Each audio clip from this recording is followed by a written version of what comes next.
তো আজকে বন্ধুরা বলবো যে ইলেকশন কমিশন ইন্ডিয়া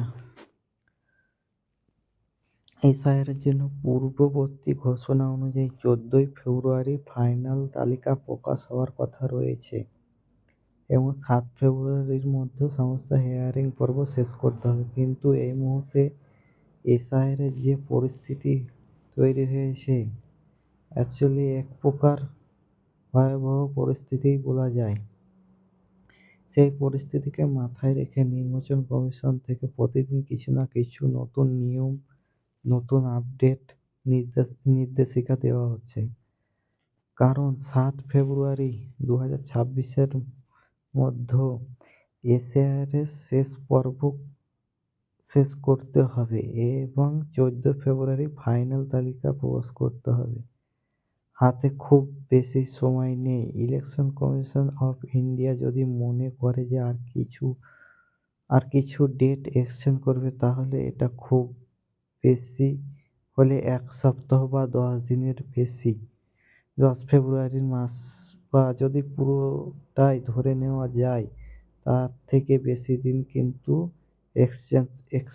এক্সটেন্ড করতে পারবে না।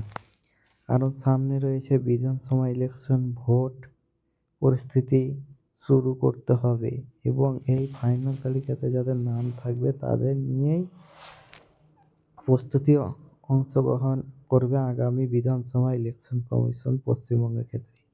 এই মুহূর্তে যে সমস্যাটা দেখা যাচ্ছে যে 32 লক্ষ যে সমস্ত ভোটারকে প্রথম দফায় নোটিশ করা হবে বলে হয়েছিল নির্বাচন কমিশন থেকে, ধাপে ধাপে চলে এসছে হিয়ারিং, কিন্তু এখনো পর্যন্ত অর্ধেকও শেষ করা সম্ভব হয়নি। প্রথমে যে 32 লক্ষ তাদের ম্যাপ অনুযায়ী 2002-এর সঙ্গে 2025 জানুয়ারির এর ক্ষেত্রে যে অর্ধেক হয়েছে, কিন্তু 32 লক্ষের মধ্যে এখনো পর্যন্ত হিয়ারিং কমপ্লিট করা যায়নি। তাহলে 32 লক্ষ কমপ্লিট করার পরে লজিক্যাল ডিসক্রিপেন্সির আওতায় সমস্ত ভোটাররা রয়েছেন। এই মুহূর্তে সেই সংখ্যাটা দাঁড়িয়ে 94 লক্ষের মতো। আমি যদি আরও খানিক ধরি তাহলে 90 লক্ষের কম ধরি, তাহলে 90 লক্ষের ভোটারদেরকে যদি হিয়ারিংয়ে নোটিশ করা হয়, তাদেরকে শুনানির ক্ষেত্রে ডাক পাঠানো হয়, তাহলে 7 ফেব্রুয়ারির মধ্যে হিয়ারিং পর্ব কমপ্লিট করা কোনোভাবে সম্ভব নয়।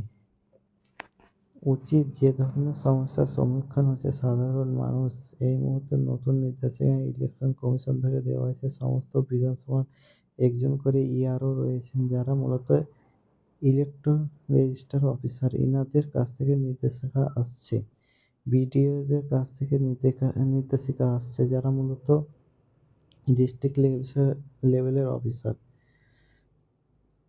ইলেকশন কমিশন থেকে নতুন নির্দেশিকা আসা এক ধরনের কারণ এই হিয়ারিং পর্বটা শেষ না করতে পারলে তো ফাইনাল তালিকা প্রকাশ করা যাবে না। সেই কারণে চাপ দেওয়া হয়েছে হিয়ারিং পর্বকে কিভাবে 7 ফেব্রুয়ারির মধ্যে কমপ্লিট করা যায়, দ্রুত এগিয়ে নেওয়া যায়। তার সঙ্গে সঙ্গে বৈধ ভোটার যেমন বাদ না যায় এবং অবৈধ ভোটারদের ধরার জন্য সেই দিক দিয়ে খেয়াল রাখা আছে। এই মুহূর্তে এই সংক্রান্ত ইলেকশন কমিশন থেকে নির্দেশক গতকাল